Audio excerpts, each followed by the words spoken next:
In this video, we're going to learn how to remotely access our Ugreen NAS using the UgreenLink remote access method. Hi, my name is Dennis. Let's get started.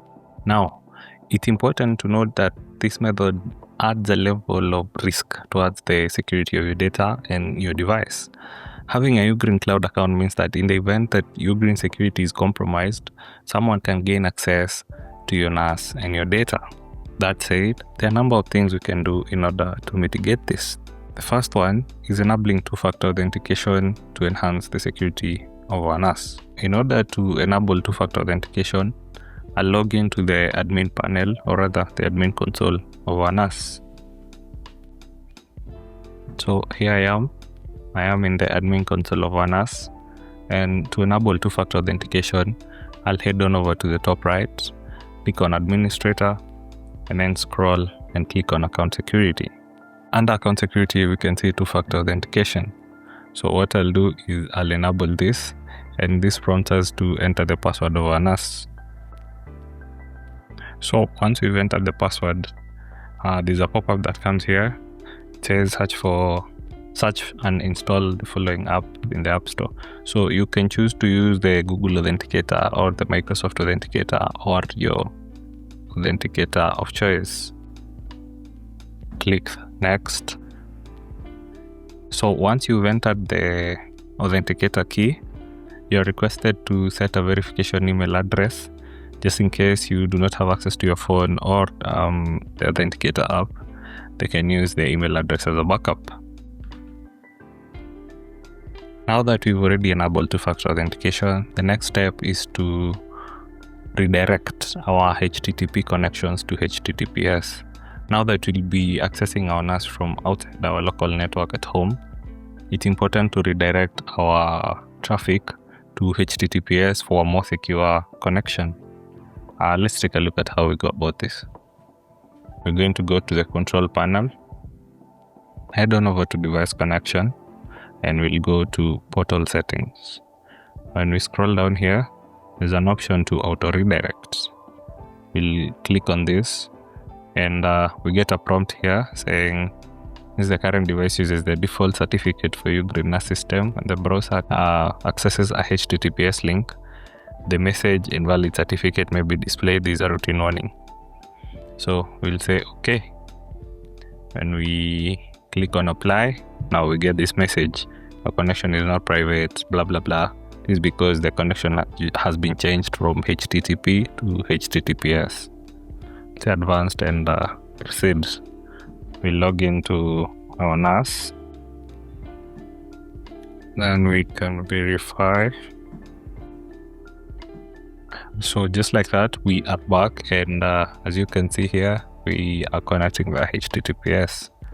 Now with that done, we have added some sort of security to the access of our NAS, whether we are at home or we are accessing it remotely.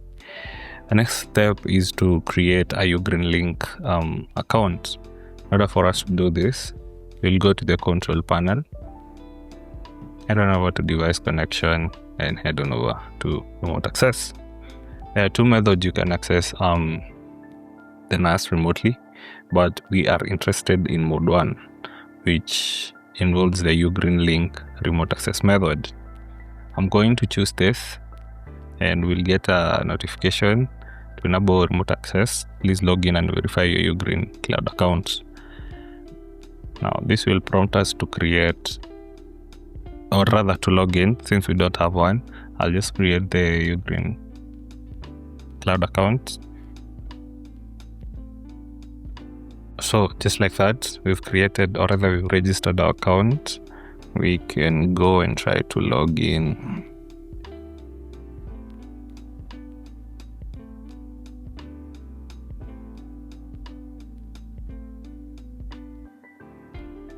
So here we have it. This is our Ugreen cloud account.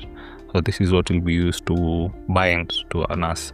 And if we can look at it, it's just basically very plain, and we have nothing.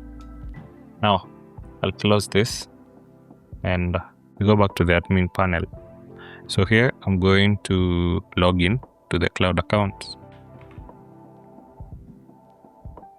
So once I've entered the details, I'll just click on read and accept the user service agreement and verify and bind.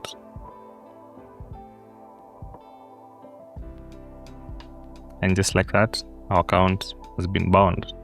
So the next thing we do is use a UgreenLink ID. So this is supposed to be a random number of characters that you'll use to access your NAS. So let me say I'll use that combination and I'll click on apply. So that is successful. Right here, this is the combination of characters, and we get a link with the same combination of characters. So when we click on this link and maybe open it on another tab,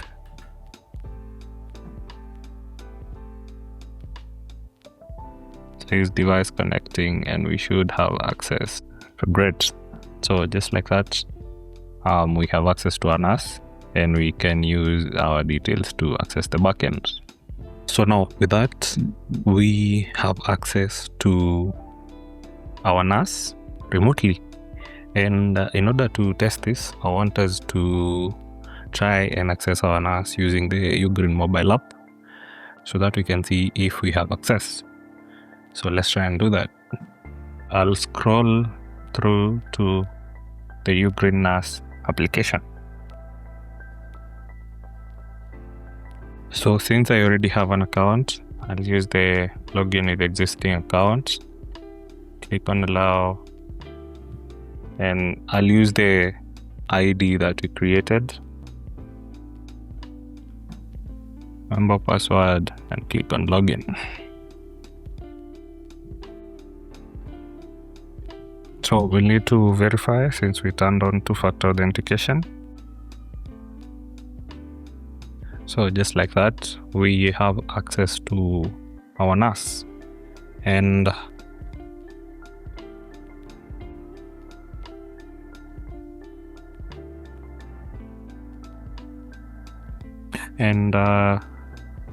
okay, I'll just get rid of this.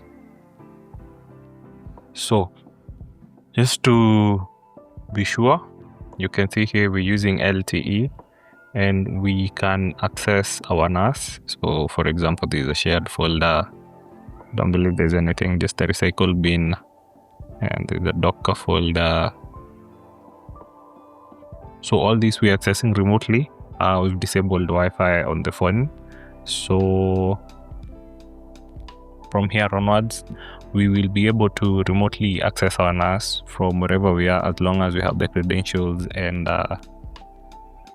now that we have two-factor authentication, it adds another layer of security. So that is how we are able to access our NAS remotely. If you like this video, give it a thumbs up, subscribe if you haven't, and I'll see you on the next one. Cheers.